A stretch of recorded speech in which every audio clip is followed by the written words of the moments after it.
Welcome to Inviting Oneness, a podcast where we explore true personal stories from friends and members of Equation. Stories where the illusion of separateness gave way to the deeper truth of our shared humanity. Across traditions, we find affirmations of oneness. Quentin L. Cook, an elder in the Church of Jesus Christ of Latter-day Saints, writes, "Unity and diversity are not opposites. We can achieve greater unity as we foster an atmosphere of inclusion and respect for diversity." His words remind us, oneness isn't an idea, it's an experience. And today, we continue listening for it, one story at a time. This week's storyteller is Alycia McClurg. Alycia is a program manager of the 2025 Festival of Faiths.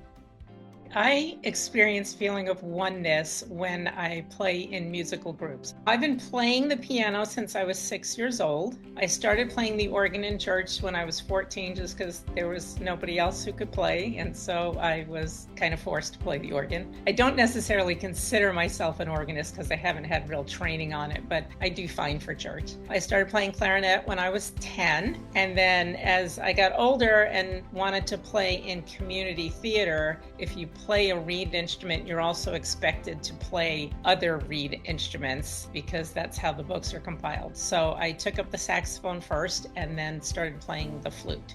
So I play in several musical groups throughout the community with my husband, and I always feel like band people are my people, and so I always feel most myself when I'm around them. When a group of musicians are perfectly in harmony or in tune, this effect happens where you get these overtones that kind of reinforce the sound and make it actually richer than the people that are playing. So it's one of those things where the whole becomes greater than the sum of its parts. And it actually feels like there are more either voices or instruments playing than you actually see playing. It actually is a little shocking because you start to hear these overtones that you know nobody is playing. And so it's always like, wow, did you hear that? And of course you hope that everybody else in the group heard it too. And they should if they're paying attention. But it is a bit of a shock. It's akin to what rowers refer to as swing, if you're familiar with that, where they're in sync so perfectly that they maximize the movement of the boat. So the same thing actually happens in music when everybody is so perfectly in sync. So trying to think of a time when I have felt that in particular, I actually couldn't think of a time when I was playing, but a time when I was listening to music. There's a hymn called "Come Thou Fount of Every Blessing." It is arranged by McClurg, who is the current conductor of the Tabernacle Choir on Temple Square. And his arrangement of it is beautiful.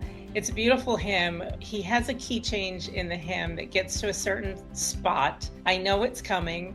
I know exactly what it's going to sound like, but every time they get to that, the tears just well up in my eyes. Actually reminds me of the hymn, The Lost Chord, like, where did that come from and can I find it again? So that, I think, is one of the most emotional experiences for me when it comes to music. And he has a connection with a local Cincinnati music director.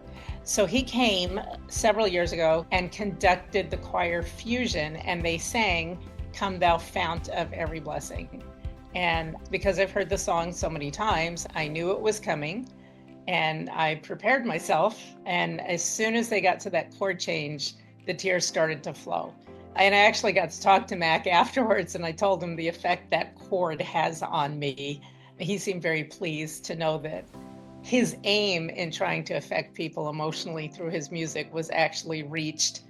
And I told him it happens every time. It's not ever something I get used to and go, oh yeah, there it goes, there it went by. It just kind of stabs me in the emotions.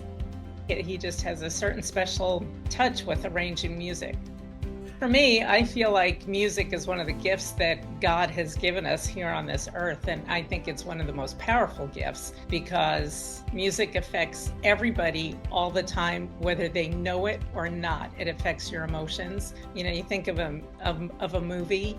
If the Jaws theme isn't playing, you're not frightened. But as soon as the theme plays, you know the shark is coming, right? So I think as a musician, I would hope that people would pay more attention to music in their lives and how it affects their emotions. So I feel like music is one of those gifts that God has given for all of us, that all of us can understand. It actually brings us together more so than I think anything else on this earth.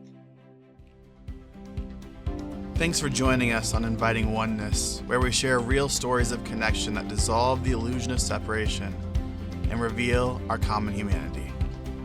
If today's story moved you, we invite you to keep the conversation going in person at this year's Festival of Faiths on June 22nd, a day of dialogue, music, and community rooted in compassion and unity.